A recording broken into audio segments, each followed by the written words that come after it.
Sebenarnya di mana sih posisi ibu kotanya Majapahit itu berada? Om Dewa Mega Angga, apakah benar di Trowulan dan sebagian wilayah Jombang sekarang?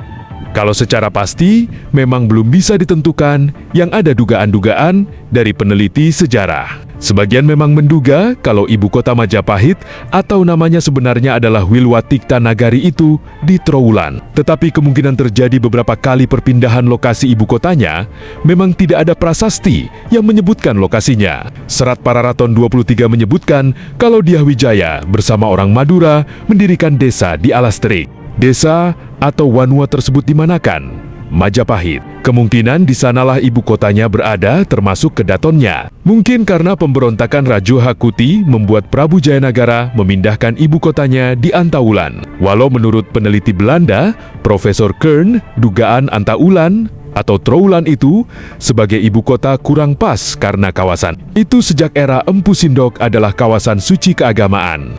Prasasti Alasantan, prasasti Masahar atau Gemekan juga prasasti yang jadi nisan di makam kubur panjang itu menunjukkan kalau kawasan sekitar Trowulan adalah kawasan suci keagamaan atau kadewa guruan. Bahkan Profesor Kern berpendapat kalau benar bangunan suci tersebut makam roja-raja dan bangsawan, maka yang tinggal di sana adalah para pendeta, resi dan murid-muridnya. Jadi aneh kalau lokasi ini menjadi ibu kota pusat pemerintahan.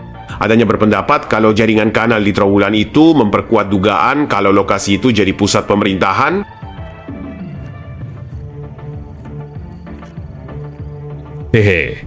Ini kan sekedar pendapat peneliti Kern tentang kawasan suci. Apa benar pakem tentang itu tidak dipakai lagi zaman Wilwatikta?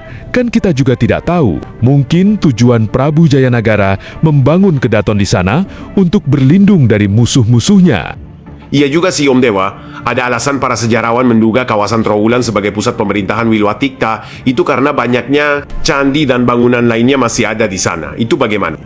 Untuk bangunan suci seperti candi, petirtaan yang intinya bangunan suci keagamaan baik itu Kasaiwan maupun Kasogatan, sudah ada semacam perjanjian internasional untuk tidak boleh dirusak. Hal ini berbeda dengan Kedaton yang merupakan pusat pemerintahan politik yang kerap dihancurkan karena adanya perang atau pemberontakan.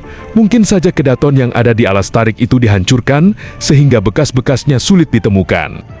Dan bangunan Kedaton zaman itu kebanyakan terbuat dari bahan kayu yang kurang tahan lama. Beda dengan bangunan suci yang terbuat dari batu atau bata yang lebih tahan lama ya Om Dewa. Bisa jadi seperti itu Om. Kalau di Trowulan banyak ditemukan jaringan kanal, sebenarnya bisa jadi di tempat lain juga ada jaringan kanalnya.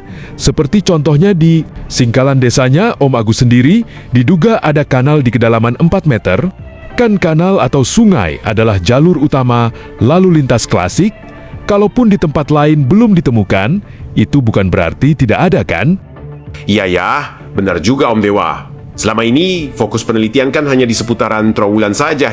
Kalaupun ada laporan temuan dari daerah di luar Trowulan kurang mendapatkan perhatian, ya kalau yang saya duga kanal di desa Singkalan itu ketika ada penggalian tanah uruk, panjangnya belum diketahui karena luas penggalian itu terbatas. Kemungkinan sepasang pondasi masih panjang, dari itulah saya menduga itu adalah kanal. Namun sayang saya tidak melihat langsung temuan itu, juga tidak punya dokumentasinya.